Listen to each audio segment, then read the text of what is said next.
Je ne leur fais aucune confiance. Cette association n'est pas sérieuse.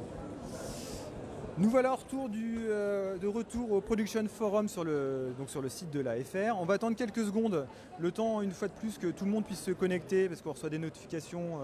Donc le temps de lancer sa petite appli Facebook. Voilà, on va attendre juste quelques secondes. Pour vous donner un petit peu le programme, donc là on va faire François qui va nous parler donc, de l'Association française des régisseurs et du métier de régisseur. Et ensuite, on fera l'AFAR, donc l'assistant des assistants réalisateurs, l'association des assistants réalisateurs. Et donc, on reprendra les interviews des techniciens et des associations interprofessionnelles à partir de 16h, parce qu'ensuite, à partir de 15h, on va avoir une conférence sur la sécurité sur les tournages, à laquelle va participer un membre de l'AFR, un membre de l'AFAR, un membre de l'association des directeurs de production, et la CCHS, et donc on va absolument la filmer. À 15h30, on va filmer une présentation de la nouvelle base Film France Talent, et donc on sera de retour sur le salon en lui-même à partir de 16h. Voilà, écoutez, je pense que les gens ont eu le temps de se connecter. On va peut-être pouvoir commencer. Bonjour François. Bonjour. Est-ce que tu pourrais nous parler, est-ce que tu pourrais te présenter et ensuite nous présenter l'AFR, s'il te plaît? Donc je m'appelle François Pulia, je suis régisseur général depuis 1998 et je suis membre de l'AFR, qui est une association qui a plus de 10 ans maintenant et qui regroupe un certain nombre de régisseurs généraux, adjoints et auxiliaires français, ou qu'ils habitent en France ou qu'ils travaillent. Très bien, formidable, merci. Pourquoi, à ton avis, il est important de faire partie d'une association professionnelle comme l'AFR? Eh bien, au départ, en fait, l'idée de départ, c'était de se rendre compte que des régisseurs ne se rencontraient jamais. Par la force des choses, un général connaît rarement d'autres généraux, quoi.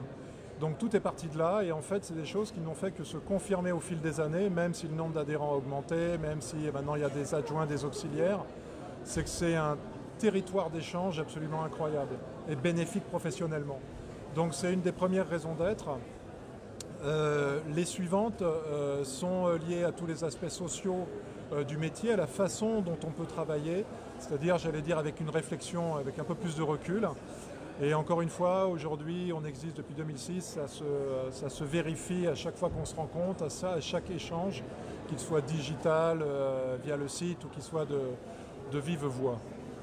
C'est vrai que c'est un métier où le réseau est particulièrement important, et c'est la base du métier de régisseur, même le réseau est effectivement, il faut créer ces occasions et faire partie d'une association ou venir à un salon comme celui-ci, c'est aussi travailler son réseau. Tout ça, c'est du domaine de l'échange, et que ce soit strictement l'occasion d'un film, que ce soit avec un peu plus de recul au niveau professionnel, ou en reculant encore un peu plus avec un enchaînement des intérêts, c'est-à-dire au sens social de notre métier au sens beaucoup plus large. C'est vrai que l'existence d'un groupement, en l'occurrence comme celui de l'AFR, permet vraiment d'avancer sur ces trois terrains-là, et y compris sur les enjeux de demain. Enfin, on peut parler d'écologie et on est concerné en tant que citoyen et en tant que professionnel. On peut parler d'avancées sociales de nouveau, on peut parler d'une problématique, que ce soit du domaine de l'autorisation de tournage ou des nouveaux moyens de tournage. Tout ça nous concerne, et d'échanger entre des personnes qui font le même métier, quel que soit le niveau où ils exercent ce métier, est quelque chose de bénéfique. Donc l'idée, c'est qu'il y ait en plus que l'échange amène, si besoin était aussi, à avoir des centres d'intérêt un peu équivalents, qu'on ait de la prévenance sur tel ou tel aspect d'exercice de notre métier, etc. Des choses qui peuvent s'apprendre ou qui peuvent se découvrir au fil de l'échange. Donc de nouveau, on est dans l'échange. Très bien, je suis assez d'accord avec toi. C'est important de pouvoir partager son quotidien, ses réalités et les comparer à ses collègues. C'est vrai que dans ce cadre-là, faire partie de nos associations professionnelles, c'est vraiment primordial pour moi. Est-ce que tu pourrais, c'est important quand même, nous présenter aussi le métier de régisseur? Pour toi, c'est quoi être un régisseur? Alors, la France a quelque chose de particulier dans la définition du régisseur par rapport à d'autres pays, c'est que Le régisseur général, en l'occurrence, il s'occupe des décors, à la fois il s'occupe de la logistique, ce qui dans la plupart des pays est séparé. En France, ce n'est pas le cas. Et donc c'est à la fois la logistique d'un plateau au quotidien, faire en sorte que quand la première personne arrive, tout soit prêt comme si on tournait en studio pour ainsi dire, bien qu'on tourne éventuellement au milieu de nulle part. Et il y a surtout tout l'aspect des autorisations de tournage liées au décor, qui s'est en plus considérablement développé ces 15 dernières années et qui est devenu beaucoup plus chronophage. Donc la responsabilité de la régie à l'intérieur de l'existence d'une journée de tournage, j'allais dire, est de plus en plus grande, notamment à travers l'aspect des autorisations de tournage. Alors on va voir un petit fil rouge tout au long du salon, j'en ai parlé en préambule, ça va être la production responsable.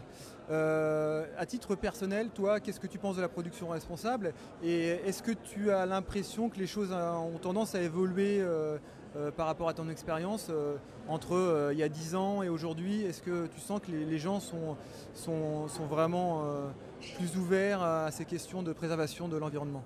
Alors j'allais dire que heureusement, oui, on est plus ouvert, plus sensible à ça, à la fois comme citoyen, c'est-à-dire que la vague part d'abord de la citoyenneté et inévitablement arrive dans nos métiers. On l'est d'autant plus que nos métiers, du fait du mouvement, on va tourner un jour sur l'autre, on n'est pas au même endroit, du fait des déplacements, etc.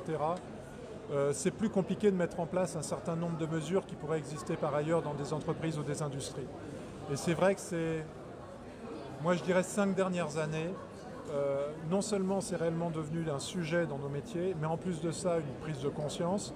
Mais du coup, les premiers actes au niveau de la régie ont commencé à émerger. Et un certain nombre de petits gestes sont en train de passer dans une habitude de nos métiers. Prendre l'exemple, je sais pas moi, des gobelets qui sont réutilisables, des questions de gourdes, des fontaines, machin. Donc tout ça, c'est des choses qui arrivent peu à peu au niveau de la régie. C'est vrai que dans le cinéma, dans les tournages en général, le champ est encore beaucoup plus large. Il y a la décoration, il y a au niveau des fournisseurs, des cantines ou des fournisseurs, la nature des choix qu'ils font. Donc le terrain est très large comme dans n'importe quelle industrie. Mais aujourd'hui, de plus en plus, quand on commence un tournage ou en préparation, on a une production, on a parfois des metteurs en scène qui nous disent « et qu'est-ce qu'on va faire là un peu au quotidien pour essayer de limiter des dégâts écologiques dont on pourrait être à l'origine ». Ça existe de plus en plus et c'est en train pour certaines choses de rentrer dans les mœurs, ce qui est une excellente nouvelle. Ok, super. De toute façon, je pense que voilà, tu parlais des producteurs, il faut évidemment un soutien des producteurs et de la production de manière générale, de l'équipe production sans faille si on veut vraiment avancer sur le terrain de l'écologie. Et c'est vrai qu'on sur le terrain, on s'aperçoit que de plus en plus de gens sont vraiment sensibles à la question. Voilà, écoutez, est-ce qu'il y a des... Je vois pas de questions dans le chat. Bon, évidemment, je ne sais pas combien de personnes sont connectées pour le moment, mais si vous avez des questions à poser, c'est le moment. Et puis si je vois dans les quelques secondes qu'il n'y a pas de questions, on va couper et on va ensuite reprendre au stand de la phare pour interroger l'association des assistants réalisateurs. Je vous remercie, à tout de suite.